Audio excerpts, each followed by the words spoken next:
Hello, and thank you so much for taking the time out to listen as well as watch today. We're talking about the exit plan. Yes, some people in our network have reached that point where this is it. It is so done. It is so over. I am not going to be in this atmosphere dealing with these people. I have to have a plan, they say. Okay, so you came to the right audio video. And we're going to go ahead and we're going to do this. What you're looking at is the physical violence, sexual power and control wheel. This was brought to my attention in 1996. Turns out that it's still very much around. There are a lot of support groups that are still using it. That's because it works. It amplifies what you're going through. And if you don't want to go around the wheel all over again, then you are going to get out while you still can, while you still have legs to walk, while you can still see, while you can still feel. You get the point? We're going to start right here. A lot of controlling people use economic abuse to get their way. These victims can be in a relationship where there's physical violence, where there's financial abuse. They could be children even that are going through all sorts of issues with parents, grandparents. It could be a relative that is starting the drama and telling you don't tell your mama, okay? But whatever the case may be, there are those individuals who are suffering some type of abuse. And when you make money, or when money's coming to the house with your name on it and that person wants it, they're going to use economic abuse, meaning they're going to figure out ways to take from you. Because if you take somebody's money away, that's going to slow them down on exiting. Okay, some of you all, you experience that sort of thing. People, they play games. You got some of these older people who will play games and say things like, I'm so sick and I need you to help me and you can't go anywhere and no, I can't work and you're going to have to use your money to pay for every bill in the house. Excuse me? Using economic abuse, preventing them from getting or keeping a job, making them ask for money, giving them an allowance, taking their money, not letting them know about or have access to family income. Now you have some sons and daughters that do this sort of thing to their elders. You've got some so-called family friends who do this. How come you don't have money? Every time you turn around, you go out with someone and they say they don't have any money. But don't you get a check? Yes. Well, where's your check? Okay. So that is a clear sign that someone is being abused financially because they never seem to have money even though they're making the money.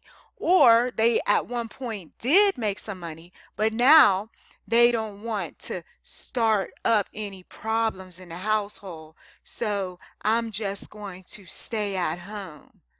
Huh? She told me she's going to take care of all the bills. He said he was going to take care of this, that, and the other. And so, next thing you know, you are handing over control to someone, financial control. You give them your debit card, your credit card. You don't know where money is going or coming. They control you. Using male privilege. This one is still very much among us. Treating them like a servant, making all the big decisions, acting like the master of the castle, being the one to define gender roles.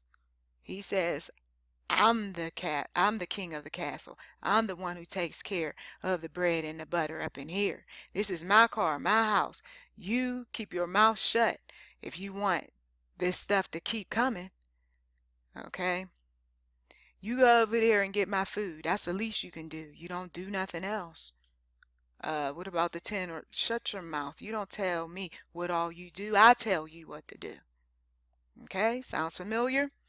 Using children, making them feel guilty about the children, using the children to relay messages, using visitation to harass them, threatening to take the children away. These victims are them. They are the ones who are experiencing all sorts of problems because somebody decides, well, I can't get through to her, so I'm going to use the children. And the children start to become more and more difficult to talk to, difficult to handle.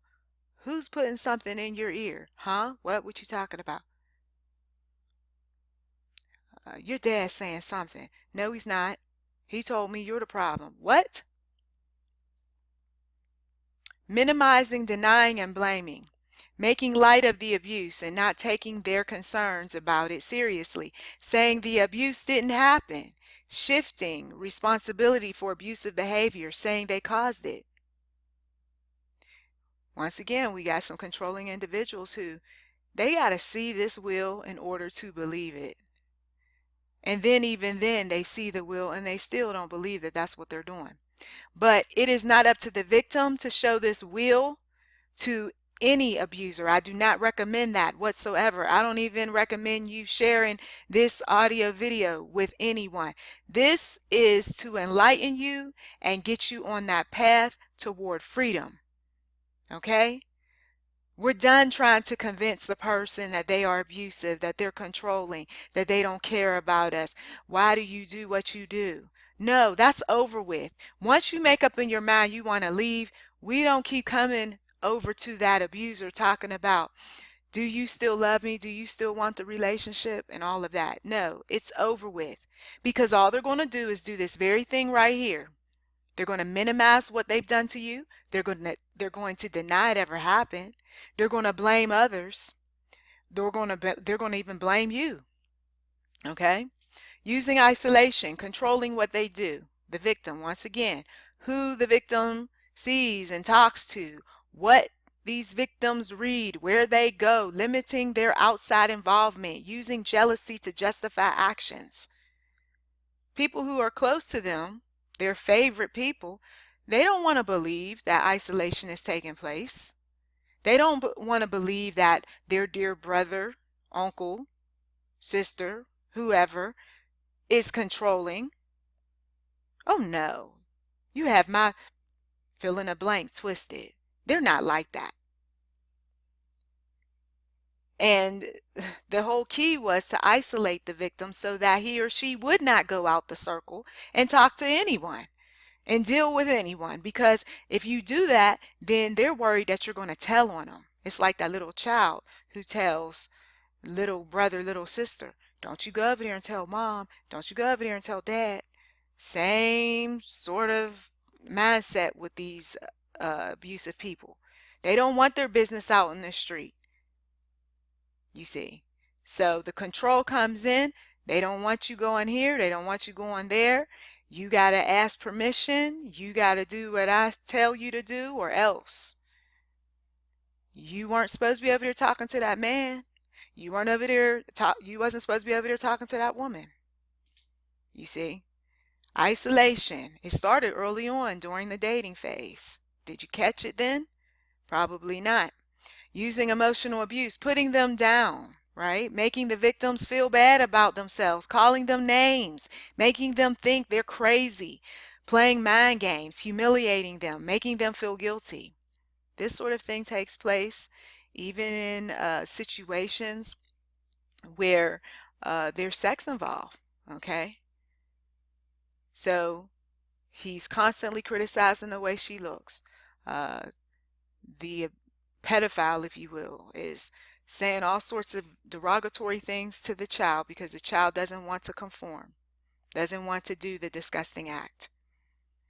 The controlling individual says that what you saw wasn't really what you saw, what you heard wasn't really what you heard.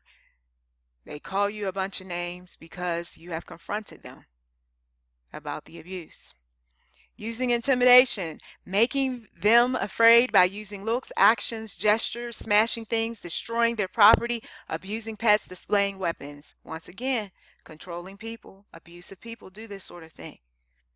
And then they look around and act as if they didn't do anything wrong, or they were justified in throwing something at the wall, or they were justified in jumping up in somebody's face and threatening them.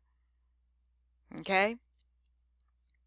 I know some people see themselves around this wheel, and that's all the more reason why you need to get some help. And then last, using coercion and threats, making and or carrying out threats to do something to hurt the victims, right? Threatening to leave them, to commit suicide, to report them to welfare, making them drop charges, making them do illegal things. The pimp, player, and hustler is good for using coercion and threats because it keeps their victims under thumb. So if you are watching, listening to this audio, you've been around this wheel. It's pretty familiar. There are those times where everything is okay and all right, and that person convinces you that I'm better, I'm sorry, I won't do it again, and so you stay. And then they start back up again. Around the wheel we go. Okay? So this sort of thing takes place with many people who are in these situations. We went over what the controlling people are doing to the victims, okay? Now, you who are fed up with this, you should be putting together a safety plan. So we're going to talk about the safety plan that victims of domestic violence use, okay? And this was put together by pcc.edu. And we're going to just go down this list pretty quickly. But you want to be the one who is coming up with that plan that is going to get you out of this potentially dangerous situation, or it's already dangerous. You just need to figure out what you're going to do. Safety during an explosive incident. So let's say that there is the threat of, once again, some yelling, him or her possibly putting their hands on you or the children or the pets all over again. Okay? You want to make sure that you have an area that you can be able to leave. Okay? You don't go run into the bathroom. There's hard surfaces. There's knives in the kitchen. You don't want to be in atmospheres where those weapons could possibly be turned against you. Okay? So figure out before the next explosive incident where you're going to go. You will stay in the room with a phone, okay? If it is really going there, it's just really bad this time, okay? It wouldn't make sense to be running all over the house. The person's going to chase you, right? If you can get out the house, that would be ideal. Okay, and then you want to let the 911 operator know that there are weapons in the house. Okay, so that way when the police show up, they're ready. You should have some type of escape route. Let's say that you do end up finding a way out of the house. Where are you going to run to? Okay, have your bags packed. So you should have at least one bag that is readily available. It should be in the trunk of your car. It should be, you know, in a closet downstairs. It should be somewhere where you can just snatch it up rather quickly. For your children, grandchildren, neighbors, what have you, if you have a code word with them, that will signal them, oh yeah, that's right, we went over the code word. She told me that if she ever calls with this code word, that I need to call the police because she's in danger, you see. Once again, you should know where you're going, plan where you will go if you have to leave home, even if you don't think you'll need to. Trust your judgment. Consider anything that you feel will keep you safe and give you time to figure out what to do next. Sometimes it is best to flee, sometimes to placate the abuser. Anything that works to protect yourself and the children. Now, safety when preparing to leave. Leaving can be the most dangerous time. So, once again, have a safe place to stay. Make sure it is a place that can protect you and your children and your grandchildren, preferably a place that he doesn't know about. Okay? Because you don't want to put other people in danger. If he knows that you're headed over to your mom's house, he may show up there and want to take mom out. Okay? And then go after you. Or if she knows that you're going over to your boy's house, she may show up and do something to your boy's property. So it's better to pick a place that that person knows nothing about. And this way, when the abuser calls around, those individuals can say, look, I don't know where she is. Okay, I don't know where he is. And they'll be honest because they don't. Call a domestic violence victim service program. Find out which services and shelters are available as options if you need them. Keep their address and phone number close at hand at all times, and you can easily put domestic violence victim shelters, services right there in the search engine. Include your location so that you can get that information. I don't suggest that you look up this sort of thing, though, on a computer that you all share. And if you do, you need to clear history, internet history. Find someone you trust, leave money, extra keys, copies of important documents and clothing with them in advance so you can leave quickly if necessary. Open a savings account, put it in your name only to increase your independence. Consider direct deposit from your paycheck or benefit check. Contact your county aging unit if you are 60 or older, okay? And we do have some people who come through here having problems with their daughters and sons and everybody else in between. Okay, learn about eligibility for public and private benefits and services such as Social Security, pensions, housing, transportation, and medical insurance. If you tell a service coordinator that works in, let's say, your building, for those of you all who live in senior housing, that person can get you in touch with all of these resources and will even help you fill out the paperwork. Okay. Review your safety plans. Study and check your plans as often as possible in order to know the safest way to leave your abuser. Okay. Concerns about immigration status. You may qualify under a law called the Violence Against Women Act. Talk to an immigration expert, not INS, or your local domestic violence victim services program for more information. Okay. There are also those individuals that can help with the language barriers. Okay, oftentimes people, especially in the human services departments, aka welfare, there are those individuals that can speak your language and help you out. If you need to leave, take with you marriage and driver's licenses, birth certificates, yours and the family's, money, checkbooks, credit cards, ATM cards, mortgage payment book, card title, social security card, work permit, green card, passport, your divorce, custody papers and restraining order, insurance papers and medical records, lease, rental agreement and/or house deed, school and health records, keys, house, car, office, friends, medications, glasses, hearing aids, etc. needed by you and your family, personal items, address book, pictures, toys. All these things should be packed up somewhere easy for you to grab hold of. Most of this stuff is small. We're talking about papers, okay? Easily hid, put away. Some of you all, you probably have already done this. Good for you. Because you don't think about all these things when you're ready to go. When the you know what has hit the fan.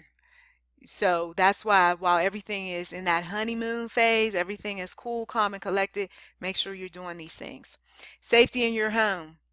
If your abuser does not live with you, upgrade your security system, change the locks on doors and windows as soon as possible. Consider a security service, window bars, better lighting, smoke detectors, and fire extinguishers. Have a safety plan. Teach your children or grandchildren how to call the police or someone they can trust. Have a secret code word that you and your children agree on to communicate trouble and for the people who are allowed to pick the children up. Okay? Change your phone number, screen your calls if you have an answering machine or caller ID, save all messages with threats or that violate any orders. Contact your local phone company about getting an unpublished number. You talk to neighbors and landlord, inform them that your abuser no longer lives with you and that they should call the police if they see the abuser near your home.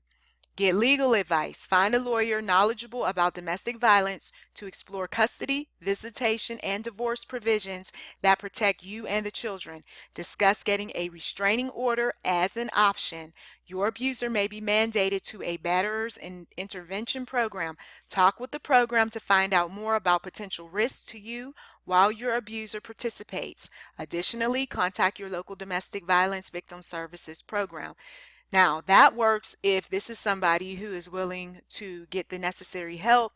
You know, they may not have done some really, really bad things just yet. But either way, though, it's always better to be safe than sorry. Safety and emotional health.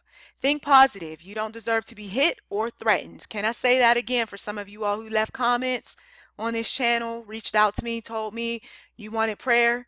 You don't deserve to be hit or threatened. Have positive thoughts about yourself and be assertive with others about your needs.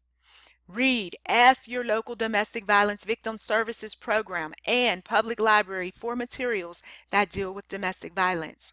Get support. Call a domestic violence crisis helpline or attend a women's or victim support group for at least 2 weeks to gain support from others and learn more about yourself and the relationship with your abuser. Now, this sort of thing you can do after you're out, okay? Because what happens is that when you do this sort of thing while you're in the abusive relationship, you will find yourself talking about those folks don't know what they're talking about, and my man is not that bad, or my girlfriend's not that bad, or whoever, right? And meanwhile, come on, let's just be honest. So let's get that plan going on exiting out the relationship. Do what is safe for you. If you have to communicate with your abuser, arrange to do so in the way that makes you feel safe, whether by phone, mail, or in the company of another person. Okay? And this usually applies when you have children involved. When I was going through my situation many years ago, I didn't have children involved, so there was no reason for me to communicate. Once I was out, that was it. We don't have anything between us. There's no reason why you should be calling me or I should be calling you. Safety and your children. Now, this is for those who do. Tell schools and child care. Let them know who has permission to pick up the child or children and give them your code word. Discuss with them other special provisions to protect you and your child or children. Provide a picture of the abuser if possible. Now, that is helpful too where you work. I did that, and everybody was on guard, and somebody did say, yes, I saw him, he was in the parking lot. So be aware before you walk out of your surroundings, you know.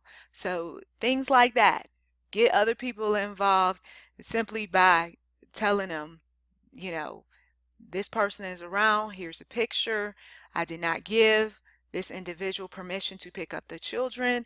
If anybody is to pick them up, there is a code word, you know. Just update people, let them know what's going on. Too many people end up getting themselves in all sorts of trouble because they don't communicate. They simply don't tell people that there is somebody that wants to kill me, wants to take me out, is very angry with me, is abusive. And so people walk around and assume that everything is good because you're pretending, because you're acting as if, he's okay, he's all right. And meanwhile, he just tried to kill you the other night, you see.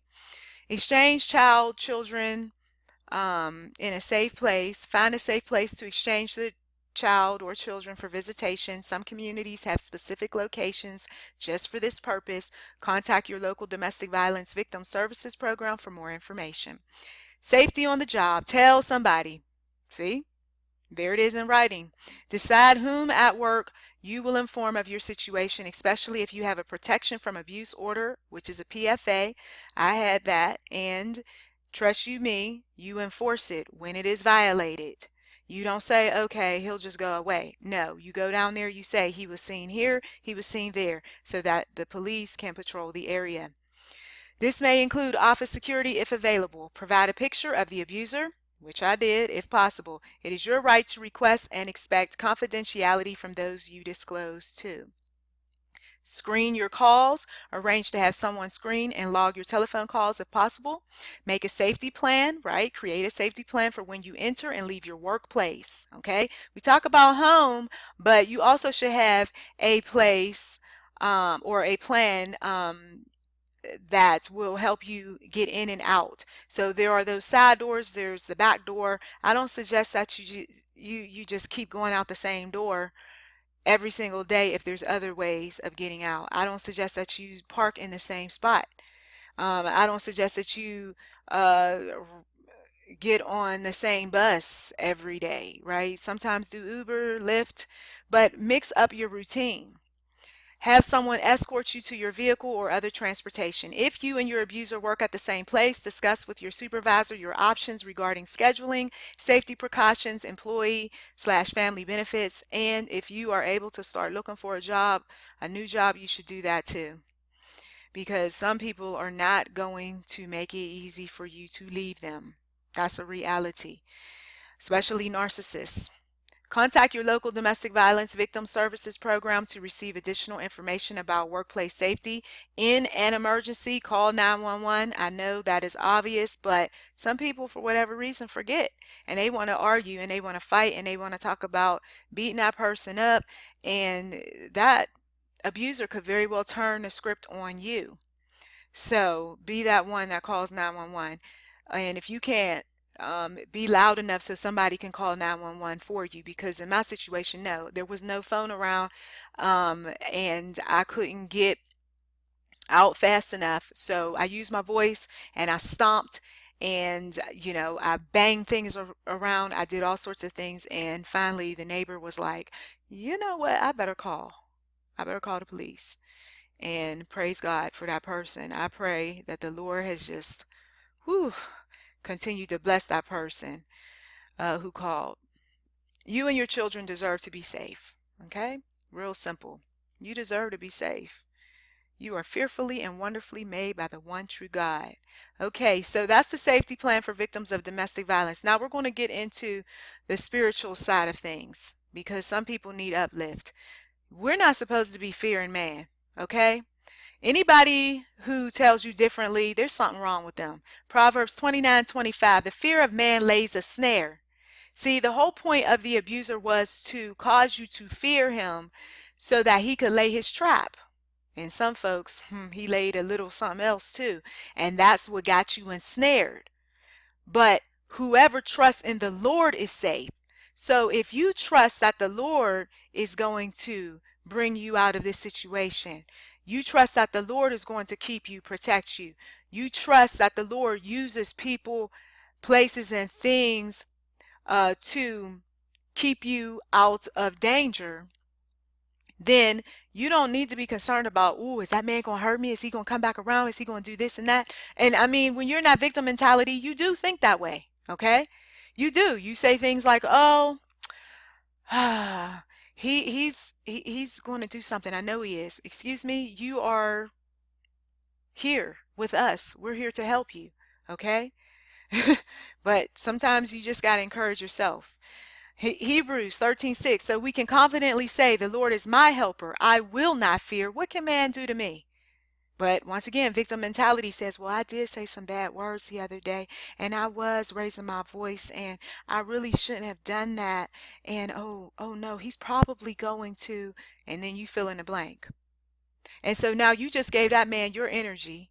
You gave that man power. You gave that man control. No fear. Matthew 10:28, and do not fear those who kill the body but cannot kill the soul. Hello, hallelujah, praise the Lord. Rather fear him who can destroy both soul and body in hell.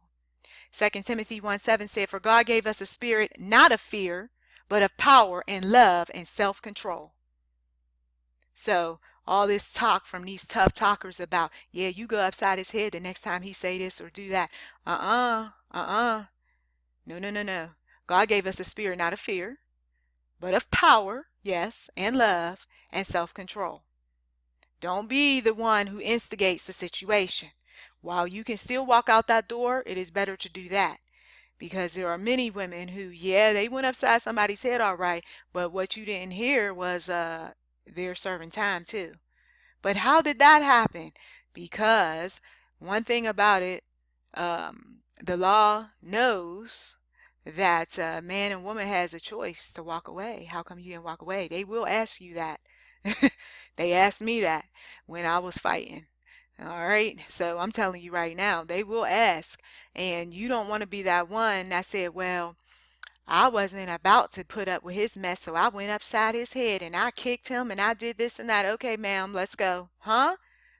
Why aren't you taking him? That happened to someone I knew years ago. Okay? So those tough talking people who always got their little opinion, they can also tell you the wrong thing and you end up in jail while that abuser walks free. Galatians 1:10, for am I now seeking the approval of man or of God? That's my question to somebody. For am I now seeking the approval of man or of God? Are you seeking the approval of man or of God? Or are you trying to please man? I like this part. If I were still trying to please man, I would not be a servant of Christ. That's right. That's right. Somebody says, oh, I'm a child of God. I serve the Lord. It's kind of hard to do that when you're appeasing that man, when you're allowing that man or that woman to get away with everything. Abusing, using, controlling, power tripping.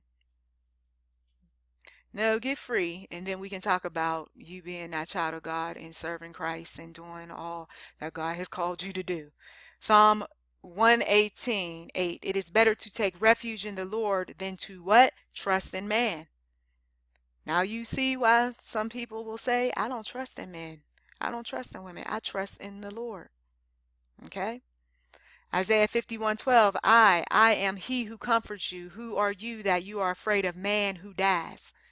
This is for somebody, because every time when we get on these types of subjects, you start to get scared. You start to get nervous. You want to click off, but I got to listen to this because yes, it's some truth that she's speaking. Okay, so you need to stop with being fearful of this man who dies, okay? Of the Son of Man who is made like grass. Just stop. There's the Holy Spirit who comforts you. There's a God who fearfully and wonderfully made you, right? Whom shall I fear? 1 John 4:18, there is no fear in love. I love him. No, you fear that man. That's why you don't pack up. That's why you don't get the safety plan. That's why you're not talking to nobody. That's why you're not looking for the job. That's why even though there's no locks or anything on the door and you could walk right out, you won't. It's not about love. After all the abuse that has taken place, it's not about love. It's about fear for many victims. But there's no fear in love. But perfect love casts out fear. See, when you loved him, when you truly loved him, you weren't afraid of him. You see.